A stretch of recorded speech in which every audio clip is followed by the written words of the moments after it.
These problems say to find the polynomial function with the leading coefficient of 2 that has the degree and zeros, or the given degree and zeros.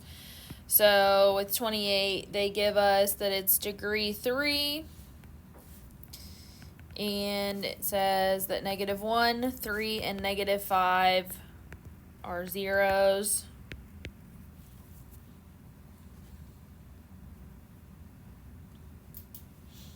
So remember, when it's given to you as a 0, it's like x equals that number. So when we need the factor, we need to move the things over. So my factors for this are going to be x plus 1 times x minus 3 times x plus 5. And it says that there's going to be a leading coefficient of 2, so I'm going to wait and deal with that at the end just to simplify the numbers while I'm multiplying here. So I've got x squared minus 3x plus x, so minus 2x minus 3 times x plus 5. So I've got x cubed plus 5x squared minus 2x squared minus 10x minus 3 3x, sorry, minus 15. So then that's x cubed plus 3x squared minus 13x minus 15. And this whole thing is getting multiplied by 2 at the end. So that's going to be 2x cubed plus 6x squared minus 26x minus 30.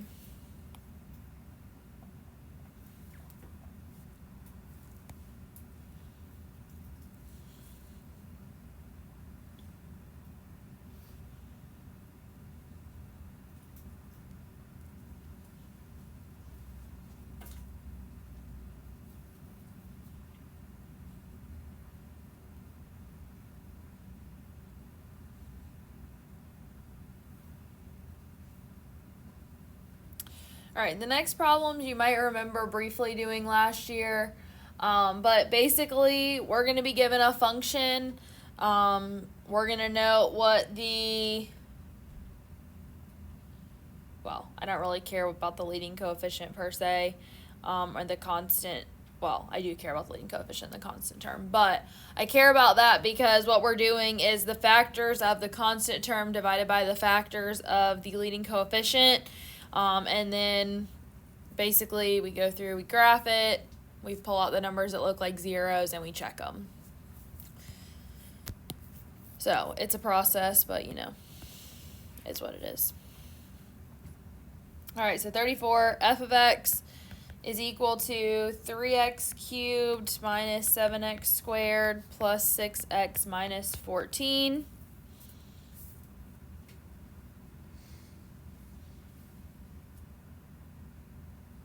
So what is my leading coefficient here?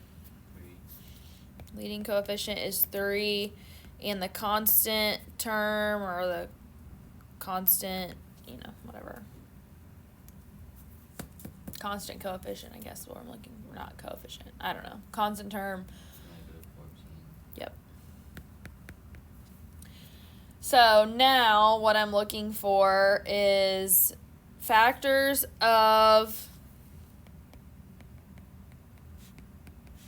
14 divided by factors of 3, and that's because I can use just the positive values, because when I go through and do it,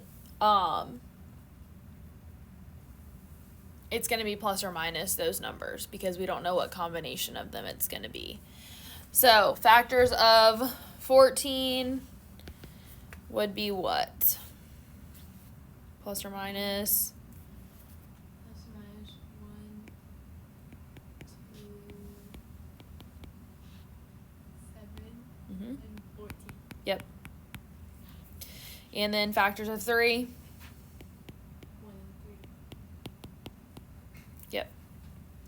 And so then we write out all possible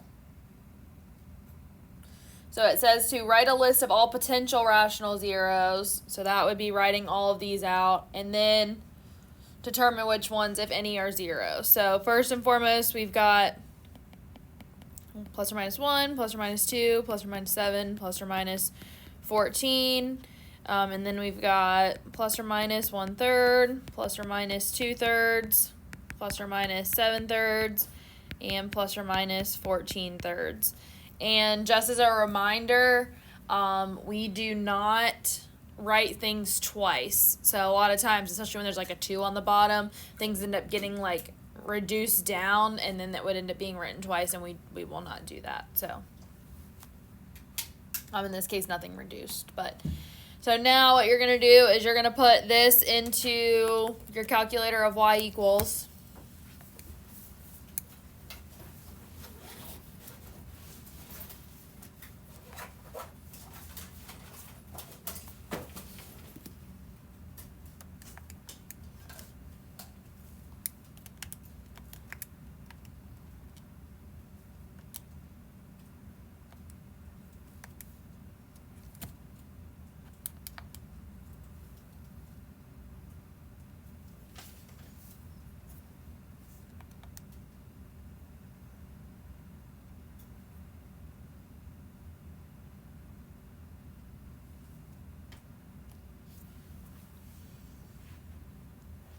And so then we're looking at a guesstimate of where it's crossing, okay? So I'm looking at, obviously you now know how to figure out what zeros are with your help of your calculator, but we're just trying to guess and see what it is. So it looks to be a little bigger than 2, but it's definitely in between, and so the only one that fits that criteria, in my opinion, is 7/3. So I'm going to check 7/3 by synthetic division and see what happens to know if it's a 0 or not. And so remember, if we get a remainder of 0, it is a factor, or like a 0. And if it's anything else, then it's not. So 7/3 is going in the box. And then 3,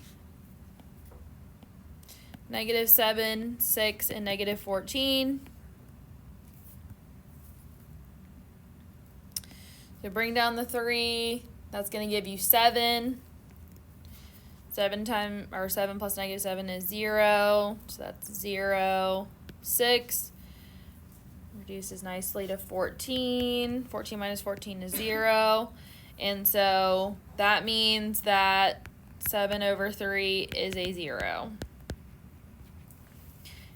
Now, if it wanted the factor, my factor would be what?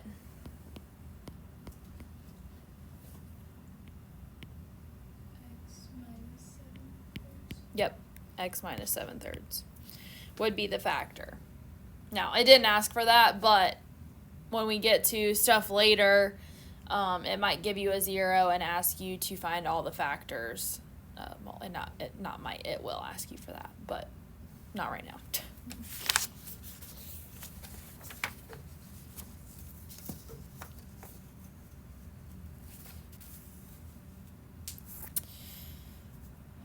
All right, on the next one, I'm just going to identify which ones are possible because there's going to be several of them. I probably won't check them unless y'all feel like you need to see them checked with synthetic. If you're like feeling okay with synthetic, I won't check them though.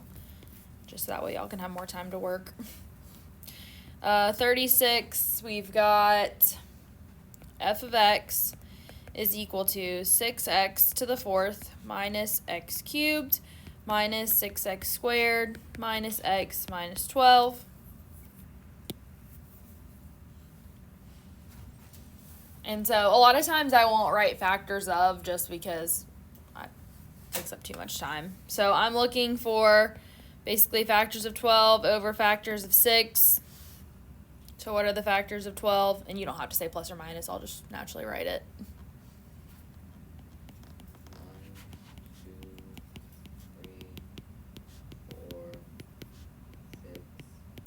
12. Yep, and factors of 6. 1, 2, 3, and 6.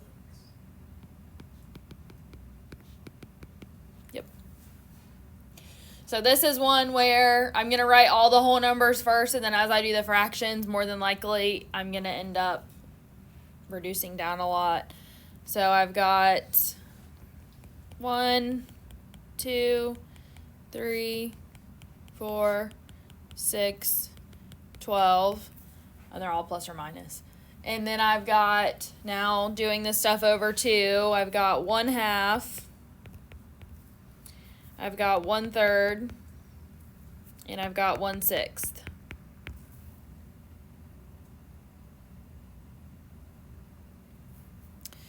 Then doing this stuff over, I just did 1 over all that. 2 over all of that. 2 over 1's already taken care of. 2 over 2's already taken care of. 2 over 3. And then 2 over 6 is 1/3, which is already written, so I don't need to do that. 3 over 1 is already written, but I need 3 over 2. 3 over 3 would already be written, and 3 over 6 would already be written. 4 over 1 is written, 4 over 2 is written, 4 over 3 is not. 4 over 6 is 2/3, which I already have. Then 6 over 1 I already have. 6 over 2 I already have. 6 over 3 I already have. 6 over 6 I already have, so that one's done. And then 12 over 1 is already done. 12 over 2 is done. 12 over 3 is done. And 12 over 6 is done. So those are all my possible ones. So graphing this one,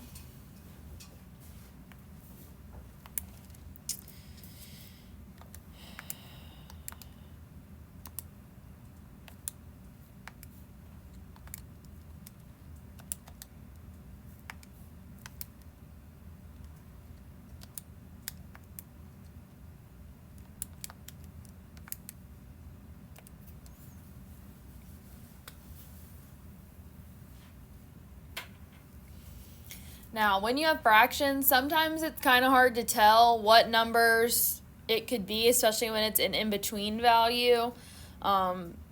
There's one on here that, to me, I can pretty well tell what it is, but it could be a little bit difficult to tell. The one on the left, what number do y'all think that is?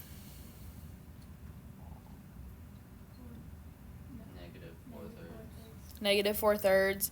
Yeah, sometimes, it could kind of look like -3/2, but it's far enough, I think, to the right that you could justify just writing down -4/3. When you're writing down which ones are the possibilities of what you think are actually zeros, it's not a bad thing to write down, like several different things, and then, go back and check the ones that you think it's more likely to be. This one clearly is only going to have 2. What do you think about the one on the right? 3/2. Yeah. So then +3/2. And then I would just check those two. Just as a reminder, in this as well, if any term would be missing, we have to make sure we put the 0 in, or it's not going to show you that it's a 0 if it is. But according to the book, both of these will be the zeros for this. So now, I only see 2 zeros, okay? But I know it's a function to the 4th, meaning there should be 4 zeros. So I have a couple options. They could have a multiplicity of 2. One of them could have a multiplicity of 3. Or I could have imaginary zeros, non-real zeros, as the other option. So this is where I was saying, don't be alarmed that you don't have 4 zeros, even though maybe you thought, I should have 4, because it is possible for those scenarios to be true. And I couldn't tell you right off the top of my head which one it is without doing a little bit of work. So those are going to be your zeros for that. Are you okay with synthetic, or do I need to work through them? We're good. Okay.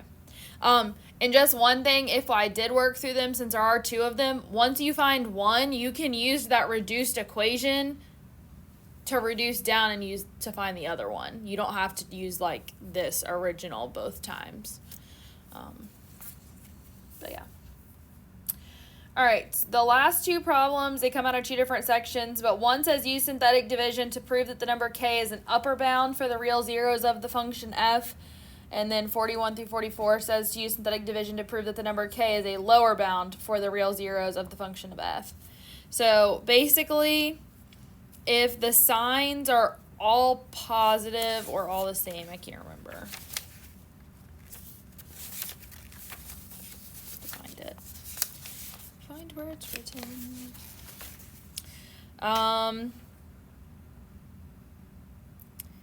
If the last line is all non-negative, so basically 0 or positive, then it's an upper bound. And if they are alternating positive, negative, or negative, positive, whatever, as long as they're alternating, then it's a lower bound. So that's what we're getting ready to check for. So 40, we have k is equal to 3. And the function f of x is 4x to the fourth minus 6x cubed minus 7x squared plus 9x plus 2.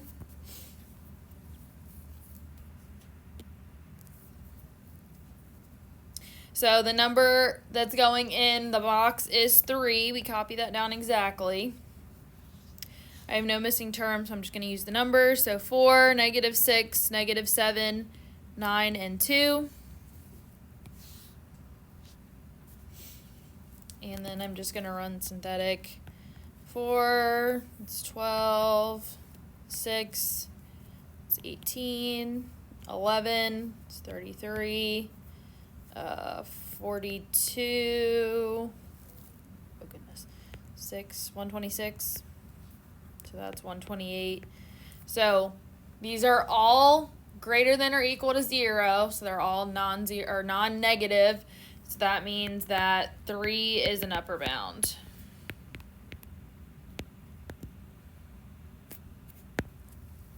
Okay, so on like the AP exam or something, they could say, you know, tell if k is an upper or a lower bound. They may not specify. In the book, they're specifying basically show that it's an upper bound or show that it's a lower bound.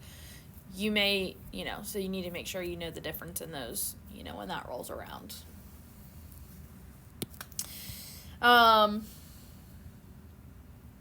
44. So this is supposed to be a lower bound. So k is equal to negative 4. F of x is equal to 3x cubed minus x squared minus 5x minus 3. So negative 4 goes in the box. So then I've got 3, negative 1, negative 5, negative 3.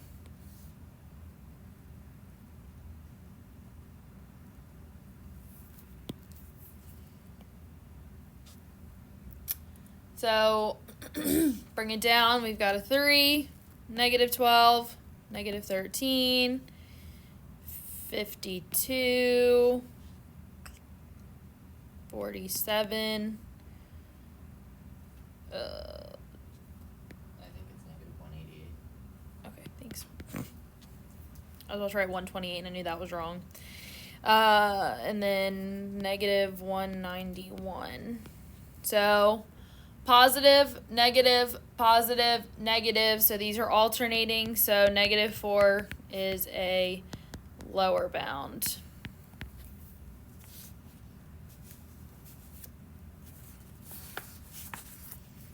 Any questions on that?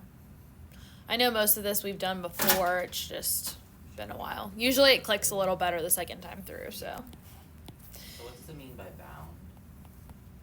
basically, like, that's like the lowest value that it's gonna hit, like in the graph, pretty much. Or an upper bound is like the highest value it's gonna hit.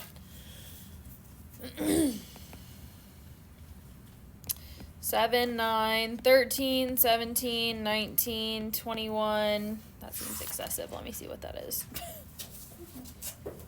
13, 17. Oh, okay. That's 2 from each chunk of problems. I was like, that's not a lot. 27, 35, 39, and 41.